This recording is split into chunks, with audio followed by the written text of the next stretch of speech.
I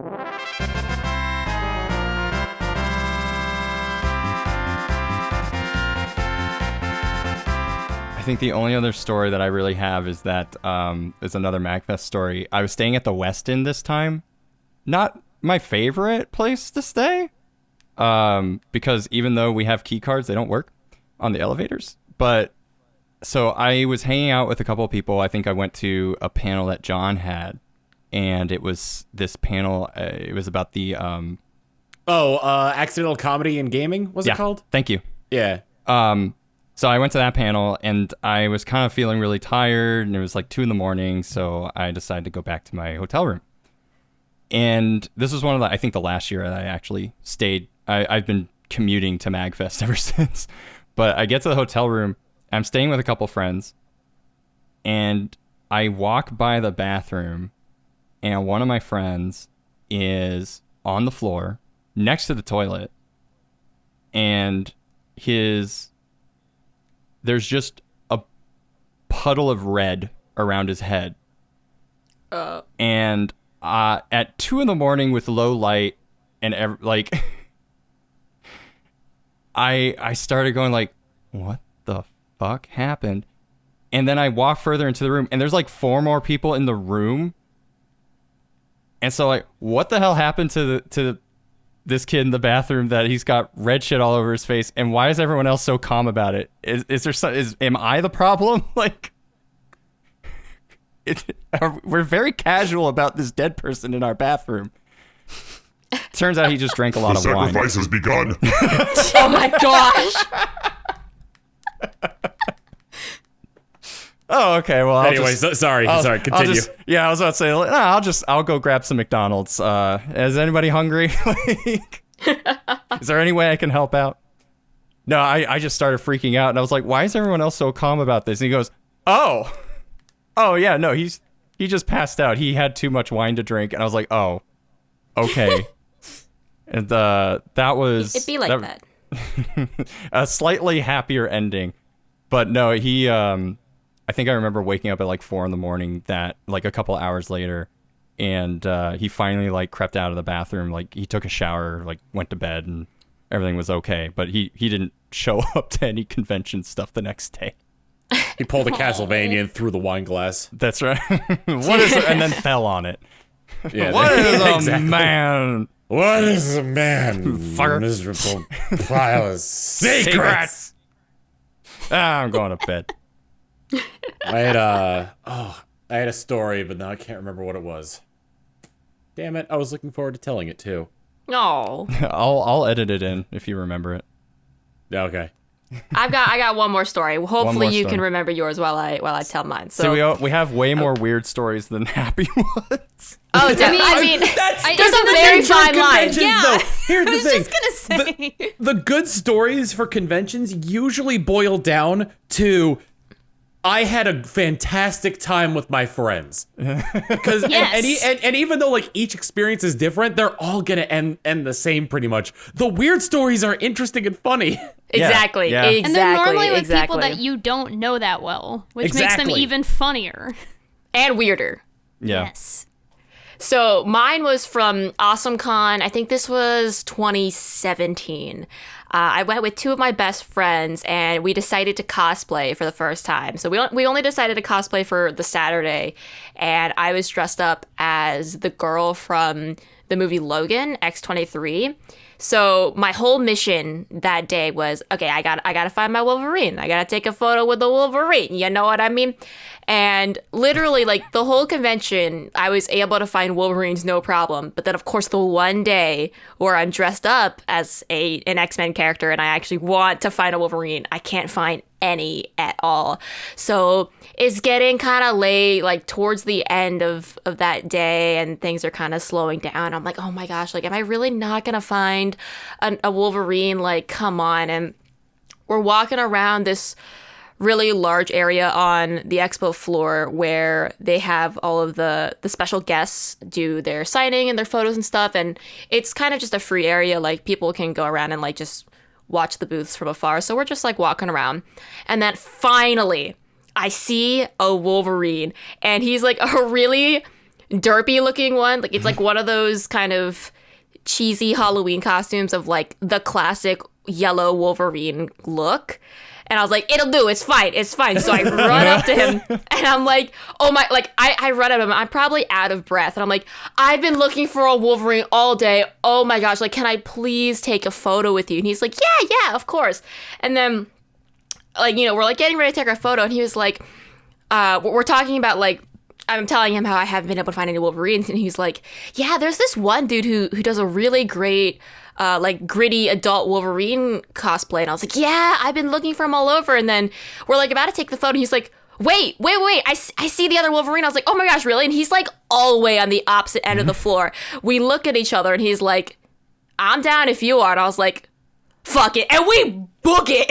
We run across the floor. My friends are like keeping their distance. They're like, we do not want to be associated with that mess. And we run up to this Wolverine, panting out of breath. We probably scared the hell out of him. We're like, can we please take a group photo together with you? And he's like, yeah, sure. Okay. So that's like my favorite convention photo ever. And like I said, the Wolverine that was in the classic yellow costume looks so dorky, but it's fantastic. It's a great photo. I couldn't remember the exact story, but Andrew's story from before reminded me of a different one. A buddy of mine got very he was pretty new to the convention scene, so like he didn't really understand the concept of moderation when it came to drinking. So he got so drunk that we decided to call the EMTs. Oh no! Oh no! And well, he wasn't like he didn't have alcohol poisoning, thank goodness. But we were worried about him because like none of us had ever really experienced anything like that.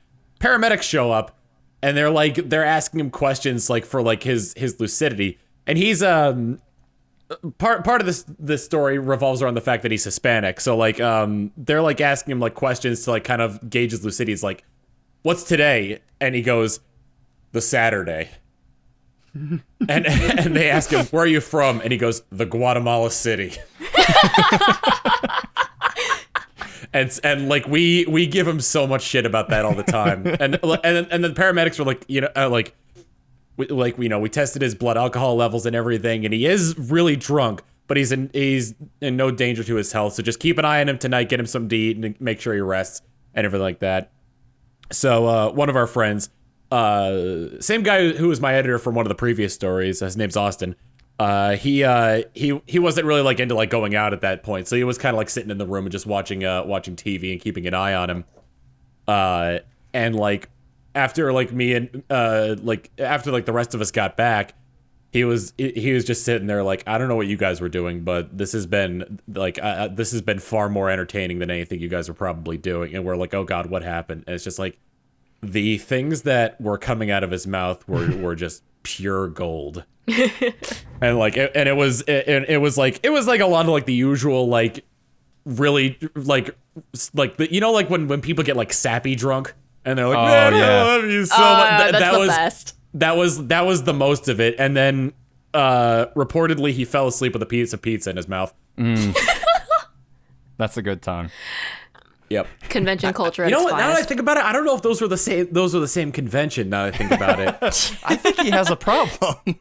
Because I think because I remember him. Yeah, no, those are two different conventions. I think the Guatemala City one was PAX East, and I think the one where he fell asleep with a pizza in his mouth was at MagFest. Oh my God. That's Sorry, fantastic. I was trying to get a fry in while this story was going on. Don't fall asleep.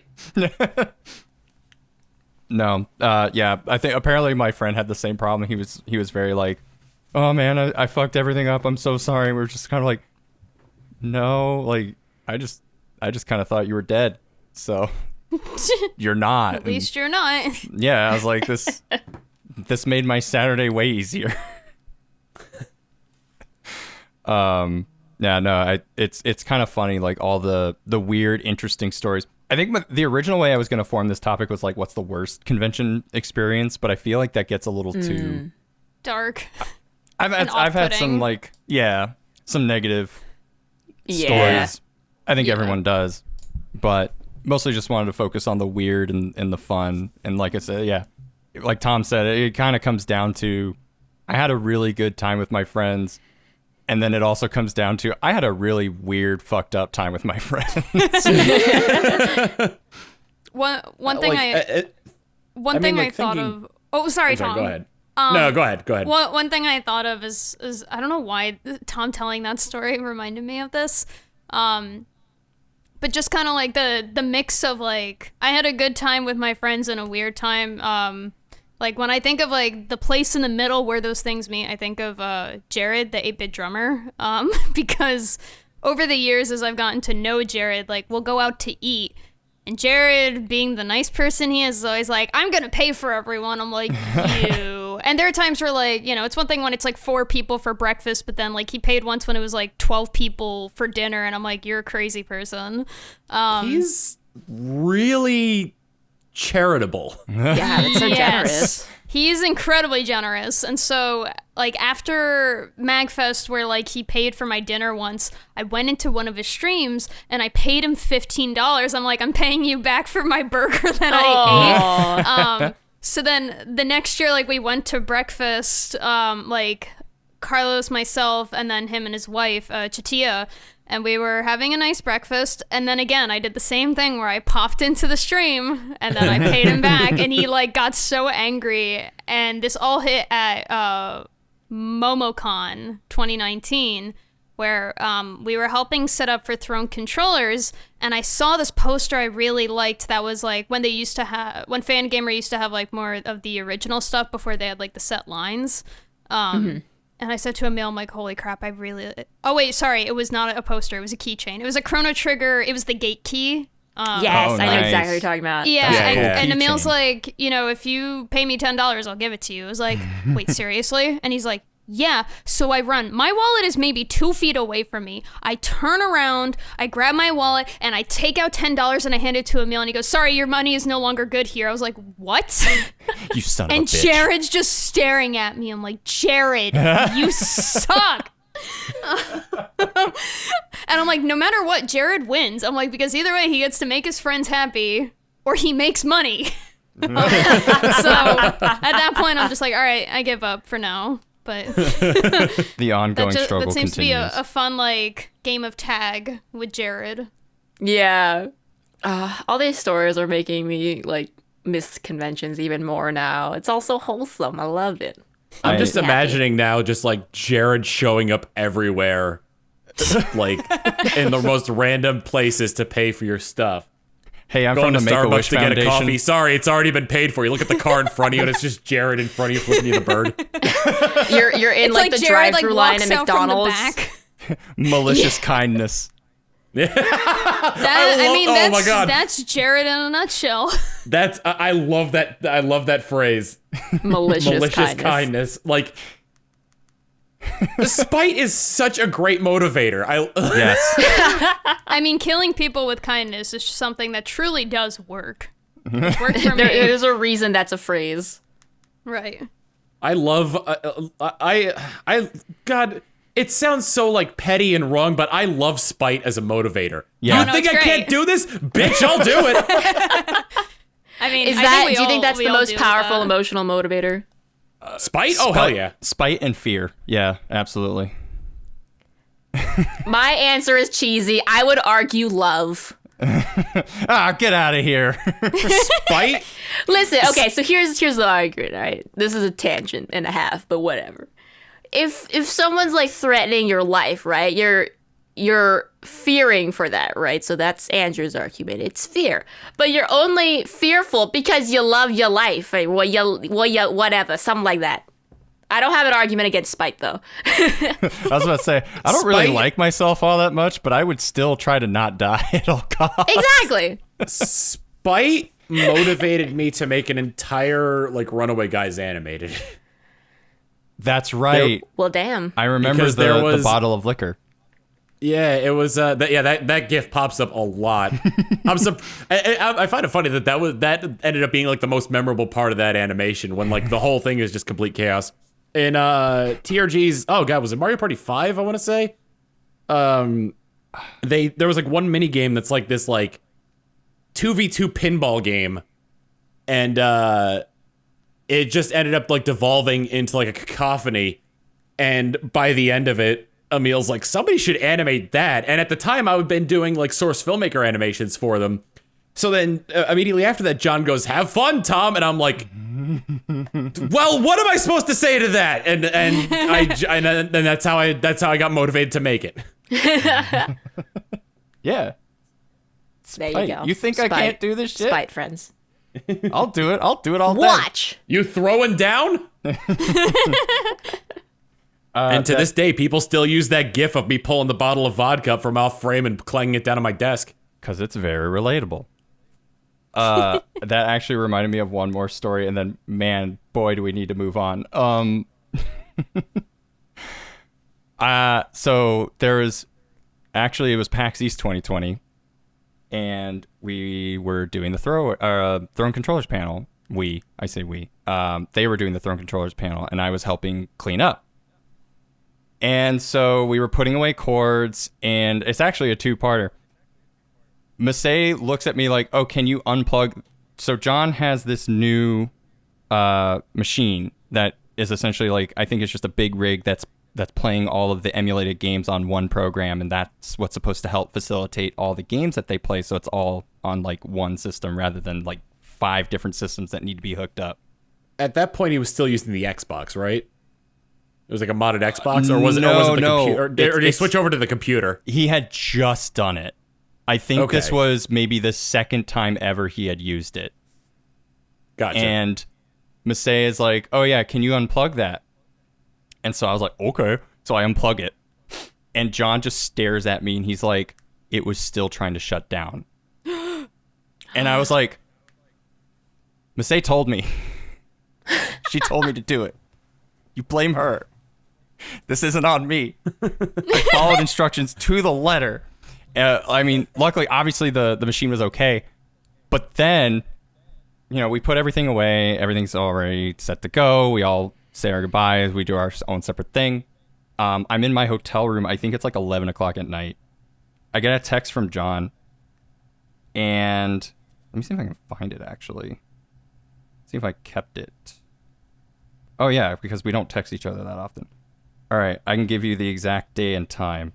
Yes, Saturday, February 29th at 11:53 p.m. "Yo, do you remember unplugging cords from the power supplies at Teardown?" And I go, "Yeah, but I put them on top of the brick. Why?" And he goes, "One power supply is missing its cord." So this is maybe 6 hours, at least, after the Throne Controllers panel was over and everyone had left the room. And so for about an hour, we're just trying to remember if the one thing that plugs that same box in, I think, I can't remember if it was the laptop or if it was it was for the laptop. The one's missing is for the laptop, and he can't find it. And so we're just kind of like, I'm freaking out because my memory is so bad that I was like, I swear I remember putting it in a place, but it could have just fallen anywhere because my memory is not good. And so I'm freaking out. I guess Masay was going to go buy a new replacement cord, but I went back to the convention center, and I think this was Sunday morning. This was right before they had to do their live show. So they weren't even at the convention center the next day. They had to go and set up. I go back to the convention center, and I spend the first 3 or 4 hours trying to either go to Lost and Found and try to look for this damn cable. I finally decide to go to the actual panel room, and I just happen to ask one of the AV people, "Hey, do you have, by off chance, do you just happen to have a laptop cable that's missing its brick? Just the actual cable part?" And luckily they had it. And oh my gosh. So Tim was the only person still left at the convention center, so I went and found him and passed off the cord. But I was so relieved. Oh yeah, I mean, it's one of my big anxiety things because I always want to try and be helpful and things like that. So a lot of my stories, my bad stories, are usually around my anxiety. So coming back, trying to get everything set up within 10 minutes for a live show, but then the fact that I probably like fucked up, like nearly messed up their live show that day. But no, luckily things just got it to Tim. They got everything set up and they didn't have to spend any additional money. So that's how that ended. I remembered my story. So there were, let's see, I think this story starts in PAX Prime and then bleeds over to MagFest. Ooh, two-parter. Yep. So we were looking at the schedule at one point, and we found a panel that was very similarly titled to Throne Controllers. Oh my god. Yeah. And we were so confused by it, and we were just like, what is this? Did they do this on purpose? So I don't remember. I know at least Jules and Adri went to that panel. I don't know who else went, but from that point, the meme of PAX West ended up becoming dark and sad because we asked Jules how it was, and that's how he responded. He was like, it was dark and sad. And so, that's right. and that just became the meme for the rest of that convention. Fast forward to MagFest, and we see that same panel is on the docket for MagFest. So, and John had never been to it, so John and I are like, screw it, let's go to this panel and see what it's about. And it was a game show very similar to Throne Controllers, like a little bit different formatting. But we were just sitting there, and John's like, "Yo, how much you want to bet I can get up on stage for it to be like one of the other contestants?" And I'm like, "Go for it, dude." So he manages to get up there, and we're still unsure to this day if like that panel was supposed to be like a clone of Throne Controllers, because the name is just too perfect for it. But like he gets up there, he basically wins the whole thing, and then at one point he's like, "By the way, I'm Proton John." And it's like, "Oh shoot, we got Proton John up here, guys," and like makes no reference to the fact that the panels sound alike, and like we're just like still confused to this day if they have anything to do with each other. It was the weirdest thing. I don't remember. Like, someone told me about that. How there was a panel pretty much smack alike. Throne Controllers. Jules and Adriana. The name is similar us. too. It's like, I don't want to Throne. mention the name, but it's not that hard to pick up through context clues. No, I mean just you can said just it. go look at the schedule. It's right there. That's true. Yeah, it's literally the difference between like theirs is Throne Controllers and the other one was like Controllers Throne. Like that's not the actual name.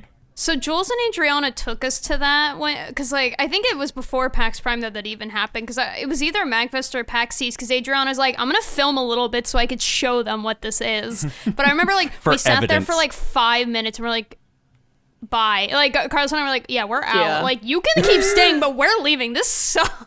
We were just like, we don't like this. They need a cease and desist immediately. I was just like, yeah, no. Property of the Runaway Guys Inc. Yeah. you will hear from my. LLC. Hi, by the way, I'm Proton John. You're gonna hear from my lawyer. Oh. He didn't bring up to the guy's face, like, I can't help but notice. He didn't say like anything to the guy about it being the same name, but we're just so confused by it. Yeah, Right. like to this day, you'll just never know if it was done on purpose or if it's just a super coincidence. I mean, one of the things like I will always remember is the idea that you could have like 1 million subscribers, you could have 2.2 million people following you on Twitter, and any convention you go to, there's still a very large chance that people just do not know who you are. Right. And it always reminds me of like when you have the line going out the door for the Throne Controllers panel and it's like wrapping around and so many people are waiting to get in. It's in the big ballroom. Mm-hmm. And there are still people that will just kind of like come up to you and be like, "Hey, what is this for?" And it's like, "Oh, it's the Throne Controllers panel." And they're like, "Oh, what is that?" And it's like, "Oh, it's done by the Runaway Guys." Who? Yeah, who? It's like, and it, not to sound like a fanboy, but and it's kind of like, I don't sit here going like, "Oh, how could you not know?" Although I have heard people say that in the line. But it's just kind of like, huh, that's kind of like humbling in a way. You know, you could like Yeah. I've seen these people get stopped every 2 seconds walking the hallways. Like they can't go to They can't go lunch. anywhere.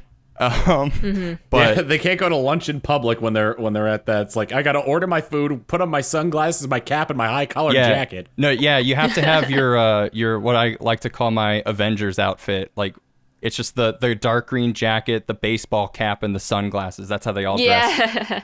Yeah. It's like, how am I not gonna know who Captain America looks like? Come on, buddy. And yeah, it's like these are the same people. Like you have the completionists. Like he can't go anywhere. You have to take the back roads. You have to go underneath like the floorboards in order to get to where you need to go. And yet people can still just can be like, who's that? I don't know what that is. You have to be more specific. It's the kind of thing where it's like, it's interesting because even with that many like followers or anything along those lines, it's still like its own subculture. Right. Exactly. Because like there's people who aren't like either into that like portion, or who either aren't into gaming in general or aren't into that portion of gaming, like Exactly. or Yeah, any like any kind of Nintendo. subculture. Yeah. Yeah, it's like I'm literally here for the Proto Men, and that's it. What a great show that was last year. Okay, so moving right along, we kind of talked about like what makes a good convention experience. I think we kind of nailed that. Like this Yeah. whole hour and a half. Remember when I said this was going to take an hour to maybe an hour and a half? I'm a funny person.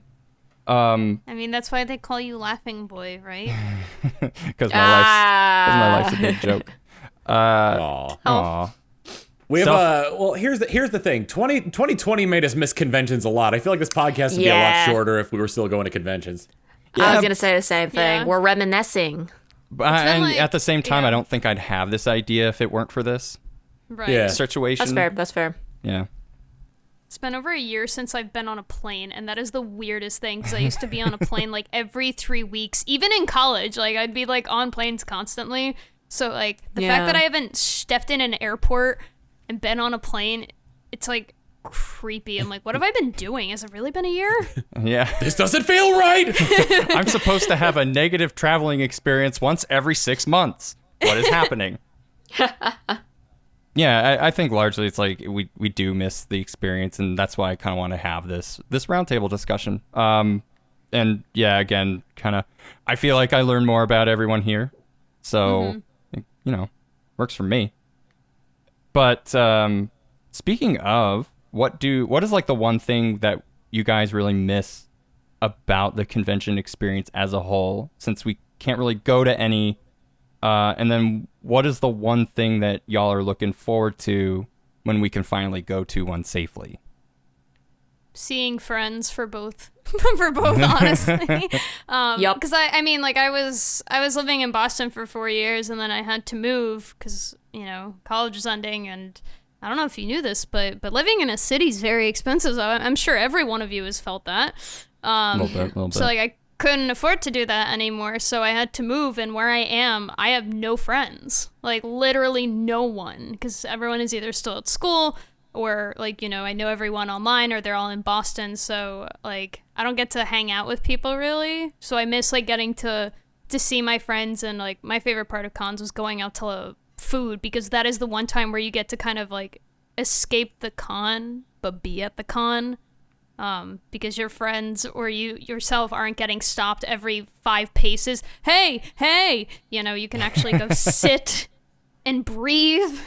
I was actually, Yeah. I was really taken aback when you did that to me, because I think What? I think I was at the Fan Gamer booth, I think it was, at PAX East, and you came up to me, and I was like, "Hey, it's you," and I was like, "Nobody ever comes up to me." Oh, Like I'm not trying. Yeah, I'm I literally was not like- trying to take this as like a podcast where I just shit on myself for 2 hours. But no, fair. I was actually really taken remember. aback I was by like, that. oh my god! I'm like, there's Laughingboy. I was happy to see you. I always Yeah. love doing that with my friends. And the Super Soul Bros like always play behind the Fan Gamer booth, so I always like to bother. Yeah. Alex, the saxophonist, because we're friends, so I just like to bother him all the time. They make I'm great like, hey, music. what reeds are you playing on? Huh? as a general saxophonist, like, it's just what I do. Love it. two reed good, single reed bad. I mean, they're both good. I like playing double-reeded instruments, but that's a discussion for another time. for a different podcast. podcast. Oboes! Oboe. And I've never played French a wind horn. instrument. I'm more of a string instrument person. Oh, I'm garbage at strings. Sorry, we're getting We're getting sidetracked. but, Janitors. I'll throw my hat into this. I've only ever played Bathrooms. brass instruments. You tried to teach me how to play flute once, and I was just I like, did! how do you do this? You got a sound out of it, though. You have to play the didgeridoo. You mean I have to blow air instead of trying to pretend to be Donald Duck? For like there's kind of like a secret Santa that we did, and I got Carlos a didgeridoo. Yeah, Yes. that was like the funniest thing is I got a message from Tom. I was like, does Carlos want a didgeridoo? I'm like, no. So then I was like, cool. Now I know who he has and what he's getting.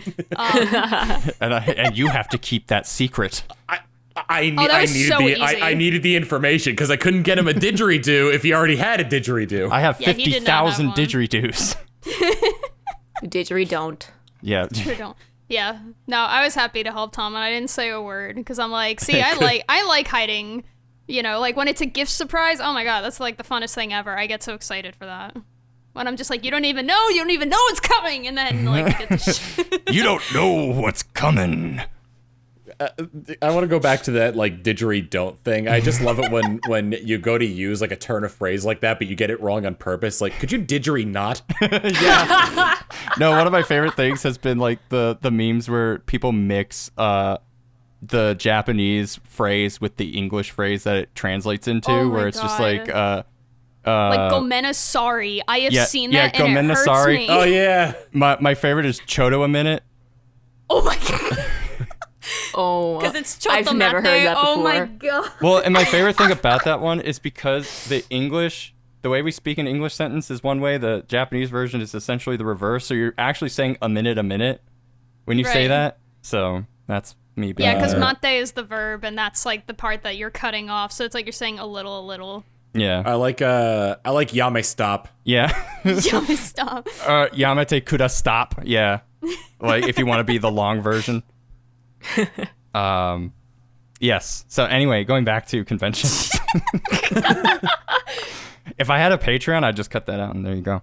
But yeah, I think for me, like, it was really crushing to have to kind of go back into our little I've been very lucky. My girlfriend and I have both been extremely fortunate that COVID hadn't really taken away too much from our lives because we're still able to work. My job is not affected by this.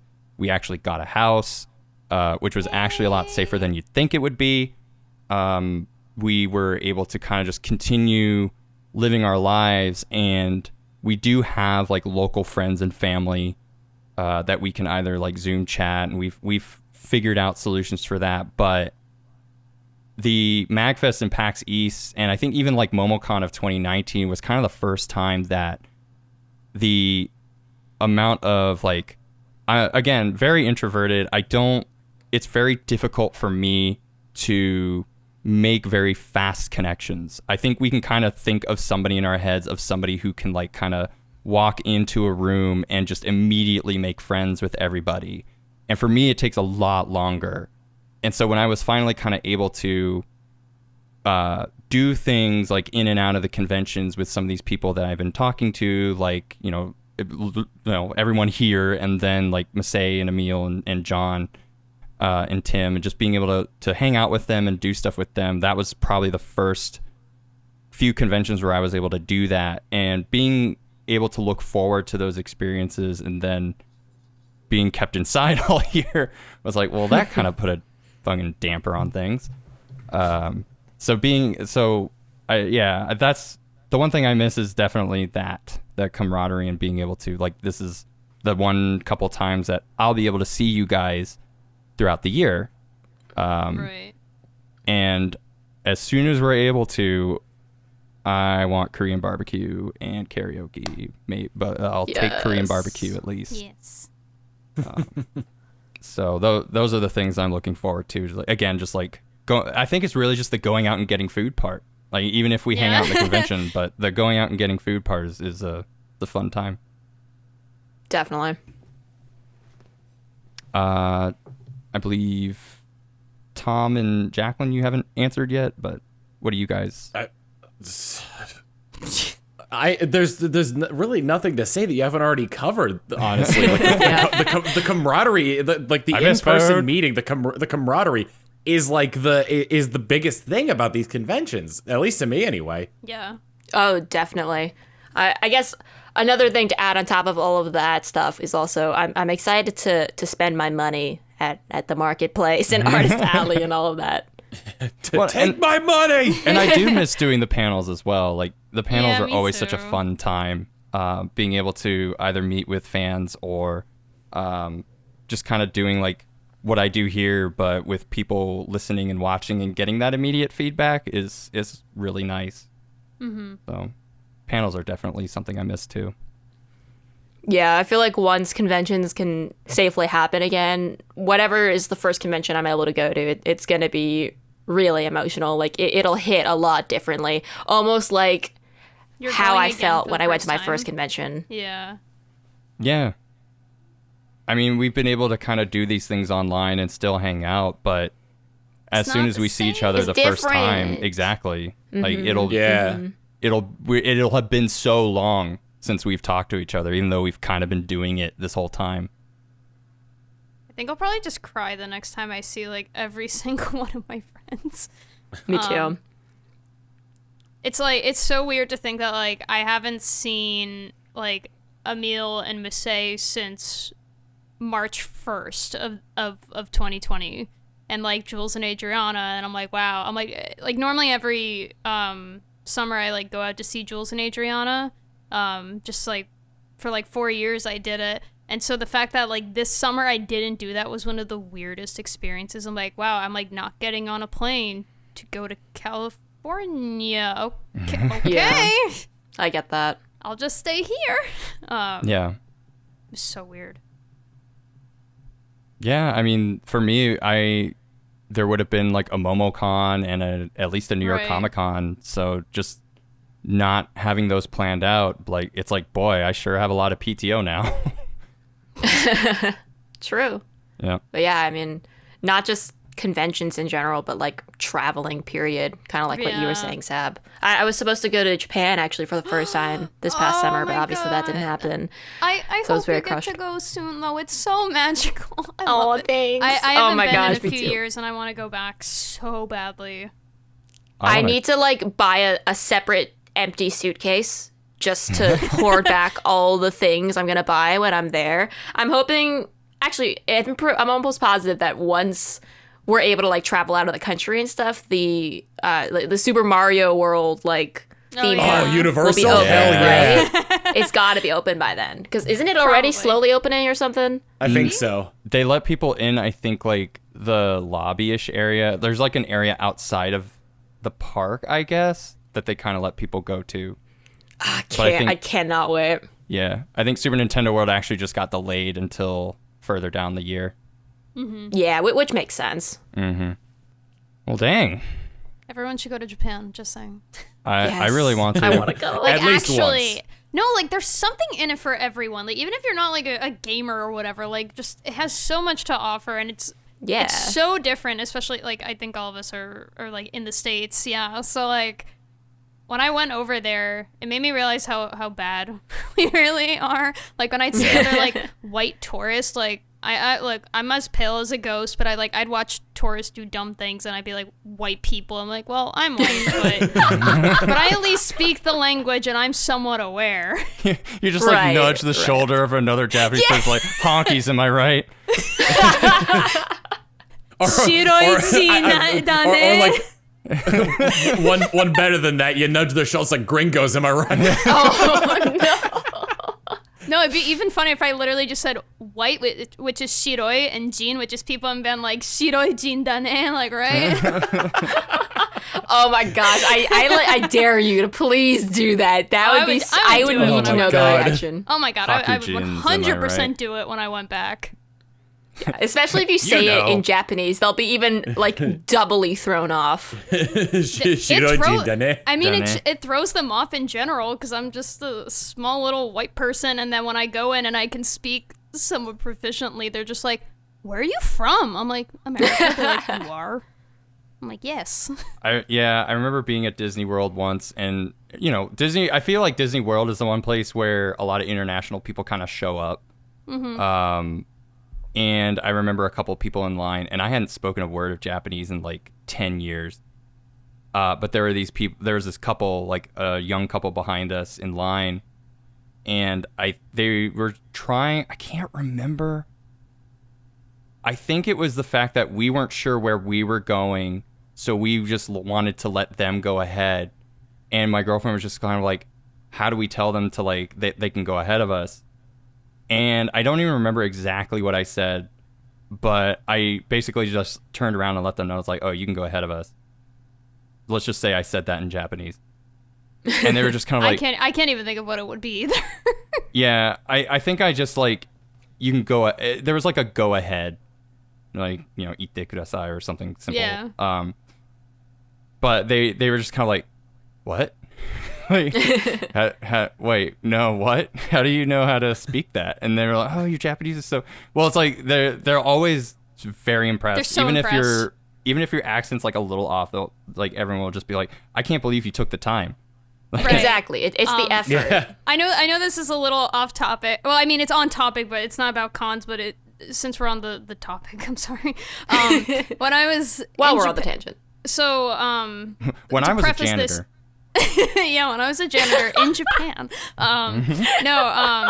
So the word, if you don't know, for like, "Oh, excuse me," is sumimasen. Like, you hear it all the time because people are incredibly polite. We were in an elevator once, like I was with some of my family in an elevator, and this big group of people gets in, and we needed to get off before them. And literally I was like moving forward, and I was like, "Tsumimasen," and I like get out, and as the elevator's closing, the woman was like, "Nihongo ga jouzu desu ne." I'm like, which means you're really skilled at Japanese. I'm like, I said one word and it was sumimasen. I'm like, anyone can say that word. It's like the bar is so low for Americans. Yeah, I know. That's why I'm like, okay. I'm like, whatever. Yeah, usually like you just kind of say like, "Oh, tondemonai," or "yeah," or whatever. Just so in Tokyo, what if the direct translation was more like, "Yo, white girl, talk the talk." That'd be great. But in Tokyo, the bar is really low. But if you're in Kyoto, oh my God, they're not impressed by much. Like there were a few times in Kyoto where they were impressed with my Japanese. But it's not as touristy a destination as Tokyo. So in Tokyo, like the bar is like, if you say "Ohayo," they're like, "Whoa." Oh my gosh. Japanese. You're just like, yeah, that sounds this. really similar to France. I went to Paris for the first time in October 2019, and I took 3 years of French in high school. So I was like, all right, let me flex, let me practice my French. But I still remembered a decent amount of French, but I have an absolutely atrocious accent, and I feel like it's a very similar vibe there in Paris. They're kind of like, you tried, but please don't. Yeah, in Paris, they were pissed. Yeah. I can understand French, but I can't speak it that well. And I asked once what? Stand back. I got this. Yeah. Ohayou gozaimasu. Oh, that hurts. It hurts. About to blow their minds. I once asked like where the toilet was in French, but like I almost said "Toire wa doko desu ka?" because Japanese is the foreign language I know the best. So it like took me a second. I was like, "Où est la toilette?" And the person was like, "Upstairs." They like responded to me in English. I'm like, Yeah. I totally I was like, know. my accent is passable. Hush. But yeah, languages. Am I right? Yeah. My mom. Shiroi jin da ne. My mom was a heavy French speaker, not being French herself. And I remember at some point when she was traveling, they were upset because she didn't have like the distinct American French accent. That happened to my mom too. And so she was kind of like, okay. Yeah, they kept like asking my mom, they're like, "No, where are you really from? You're not from America. Americans don't speak French like this." Yeah, exactly. Yeah. Wow. It's like, way to be- Interessante. We run from janitors to Japan to France. We took a world tour as janitors. Janitor World Tour. That game didn't sell very well. I love that game. That's so bizarre to me that like people could just be like, nobody outside of France could ever replicate a French accent perfectly. That's called nationalism. Yeah. Yeah, it's really funny, and I think that's why they call it Paris. I think it's Paris syndrome, because Japanese people have such a romanticized idea of what Paris is like that when they go there and they're treated like crap, they start to have like panic attacks, and they'll like stay in their hotel rooms and never leave. And supposedly, psychologists started calling it Paris syndrome, when your idealized vision of something is completely torn and shattered to the point where it just breaks you mentally. Oh my goodness. It's like disillusioning. Yeah, Right. It's like the glass shattering. exactly. Yeah. It's a good How I Met Your Mother episode. I was just thinking that, but I haven't watched that show I'm in glad I forever. wasn't the only one who was thinking about Yeah. that. That's actually hilarious. Where it's like all the habits, and you're like, oh my god, how did I... Like, the illusion is shattered. It's just like... Exactly. How did I not notice this? And now you I'm gonna can't rewatch stop. that episode after this. It's bizarre how many things that show I am reminded of from that show, but it ends so terribly that I kind of want to try to forget it ever happened. Yeah, me too. Me And then too. anytime Yeah. somebody says like, "Oh man, I'm majorly upset," I just go, "Major upset." Oh my god, I forgot about that one. Me I just too. think about the chewing, like the loud chewing, and I think about like my favorite scene in that episode is when like Ted runs into the ex-girlfriend who talks a lot, and like because like he does the sign language, he does like, boy, she talks a lot, huh? And then the guy, because he's deaf, like he was like, oh my god, like he realizes yeah. it. Oh yeah. I'm like, oh my god, that poor sap. A deaf person being annoyed by how much she talks. Don't I can't remember, because he was deaf. Did they actually use the glass shattering noise, No, or was they it like just silent? They No, like it was put it as, subtitled, like, I think. text. Yeah, it was subtitled. Yeah. That's right. Yes. I was like, that's golden. Yeah, no, that's so genius. And then I can't not bring up anytime somebody does something like that appears phallic on Twitter, I have to use the "that's a penis" gif. That's a penis. That's a penis. We're not building a penis. God. Bryan Cranston was so good in that role. It's really good. Oh, that's right, with the building that they were designing. Oh my god, yeah. Yeah. and Ted Holy, really wanted I to build a totally penis. forgot. Yeah, I forgot about that too. like this building needs to be like cylindrical and pink with all these like well-trimmed bushes at the base. Yeah, Wiltrim, but yeah, it was the bushes that really killed it for me. Big trees It's the bushes all for around me. the base of the tower. Yeah.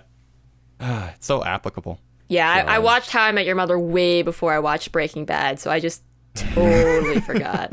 I forgot that I remember Bob Odenkirk is on a few episodes of How I Met Yes, Your he Mother. is. Yeah. I can bring this back around to conventions. Give me a minute. I can do this. Hold on. There was a Comic-Con panel Please tell me it's about Mr. Show. where there was a Comic-Con panel, I think it was for Breaking Bad, where Bryan Cranston showed up, but he had been walking around Comic-Con just as an attendee wearing a Walter White Yeah. latex mask. Yeah. So when he got to the panel, he just took it off. Yeah, Oh my I remember That that. is amazing. That's I love amazing. those stories of like really famous celebrities and actors going to conventions like in full out cosplay. But Yeah. for that case, it's even better because it's literally 'Cause he just went as us- himself. It's his character, Yeah. yeah. Yeah, supposedly, I guess Jamie I think Lee, Daniel Radcliffe went as Spider-Man one year. Oh my god. and I think Jamie Lee Curtis likes to do a lot of cosplay because her daughter's a big convention person. Like, she likes to go to conventions, Yeah. so she'll Yeah, go. isn't she really into anime too? Yeah, and she'll come in full garb. Like, you won't know it's She's, her. That's so awesome. She's done like I think it was the Indieland She charity did. stream with Gerard. Yeah. Yep. Oh my god. That's so dope. And I think she was on Guest Grumps one time. Oh. Yes, I think so. Guest Grumps had some interesting guests at the time. Yeah. Some grumps. Rob Schneider. Rob was one of Schneider them? and his wife. Yeah. Like, What? okay. That was really weird. Alrighty then. It's like, are you promoting something? No. Okay. Well, you got Rob Schneider on the show. Like they just had Rob Schneider and his wife on to play Mortal Kombat. Like, Yeah. that was the episode. All right. What Adam Sandler movie is coming out? Yeah. Pretty much. All right. Well, we're almost at 2.5. This is going to take me at least 24 hours to render because of this Big Sur update I was mentioning before. No. I'm going to somehow edit in a part where I go, we're going to take a break, and then I'm just going to have this in 2 episods. Just watch me. It's probably a good idea. Conventions Part 2, the part that's not about conventions. Yes, The part- exactly yeah. what I was going to say. I was like, the second episode's going to just be on tangents. Yeah, part 2, Japan. My favorite convention. The world's largest convention, Japan. 24/7. Comic-Con would be a fun place to go to, and by fun I mean a slog because there's so many people in lines there. Comic-Con would be interesting, though. Would be Yeah. pretty interesting. That'd be a once-in-a-lifetime experience. Go there once just to experience it. Just to say you went. Yeah. Just like E3. God, man, E3 was pretty interesting. I think I've always wanted to go to E3. the first and only year I went was 2017, and that was when they started letting other people, like the general yeah. populace in. General publican, yeah. And so we had half of a day, and it was still pretty packed. I think it was up until like 3 p.m. and then they started letting the public in on the first day, and I was stuck in line. I was just waiting in line for Let's Go Pikachu for most of that time. And I only got into that line because I saw Jepsen in line. And, God damn it, that actually reminds me of another story. I can't. There will be, I got to do something else. But I cut in line because he was there, and then we just kind of like sat around and chatted for 3 hours. That's the end of that story. I've already told my Gex story. That's the power move.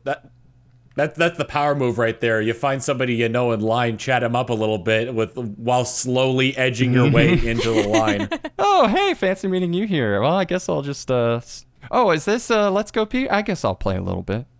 What's that? I can't hear you. You need to get a little bit closer to you. Oh, I'm in the line. Oh, okay. Okay, all right. Well. Yeah, it's not, I didn't make the rules. And it's like, here's the thing.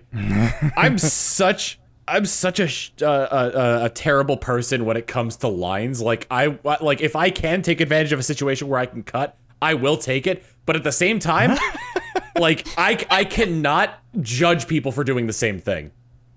Like I have lost the ability to judge people for doing the same thing. So like if somebody cuts in line and they're ahead of me, and like the only thing I'll judge them on is how subtly they did it. Yeah. If they jump a line in just a way where it's like it's so obviously noticeable, like, dude, come on. There's protocol here. There's a decorum to this. Oh my God. But if they manage to slide in and I do notice them, but it was like super subtle, I'll be like, all right, you earned that. You reminded me of the TRC You gotta line respect cutter. the hustle. I'll have to talk about that off camera. So we got to end it here. I think it's about 2 hours. There might be some cuts. I might do a 2-parter on this, but however this ends, I just want to thank everyone here for joining me. This was honestly a really fun experience. I've never actually done I don't think I've ever done one this long. And I think that just kind of goes to show how deeply we really missed that convention experience and just all the stories that we've accumulated over at least, 7 to 10 years of continuous convention going. How much we kind of missed that and having that taken away temporarily. How that's impacted us so far. Definitely.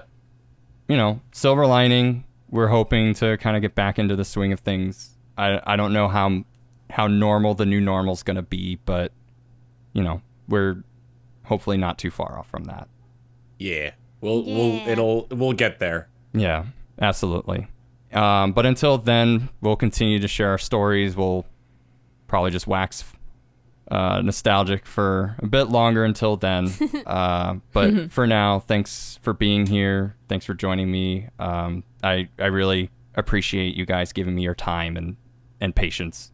Thank you for having us. Yeah, this was a blast. Yeah, to it was reminisce fun. with you guys. Absolutely. Let's go around real quick. What are you all up to? Where can we find you? Sab, you can go first. You can find me at youtube.com/SabIrene, on Twitch at twitch.tv /Sab_Irene, and Sab_Irene is for like my Instagram, my Twitter. Just keep making those video game saxophone and vocal covers. That's pretty much what I'm doing, and making a fool out of myself on Twitch. Finger guns. Jacqueline, where can we find you? You can find me on YouTube and Twitter at Shinjinator. I do movie reviews, Pokemon card openings, other kind of video game stuff. I've also got a weekly Pokemon news podcast called Podcast Monsters. We typically upload every Monday, and I also have a movie podcast called The Highlight Reel, which is kind of like a book club, but for movies. So if any of that sounds up your alley, come find me. We'd love to see you there. Yeah, you have a really nice Discord going on for movie watching. Oh yeah, thank you. Yeah, so my movie podcast, The Highlight Reel, basically every movie we talk about is based off of a movie of the week from my movie Discord called the Cinema Club. So always looking for new members if you want to watch some movies with us, have a good time. It's fun. Yeah. And Tom, where can we find you? You can find me on YouTube, Twitter, and Twitch at Tom Fox. Twitter is generally the best place to go if you want updates on the stuff I'm doing. Also do a monthly podcast with Proton John, the 8-Bit Drummer, and Stephen George called Disc Only. It's the first Tuesday of every month over at twitch.tv/ProtonJohn. Awesome. And you can find myself here because you're watching the video on my YouTube channel. Not Easiest that hard plug. to find. Yeah, if you like what you see, definitely subscribe. Hit that notification bell for new updates. I also try to post on the community for channel updates, but you can also find me on twitter.com/LaughingboyLP. Until next time, thanks everyone for listening. This has been another edition of DialogBOX. Goodbye. Bye. Bye.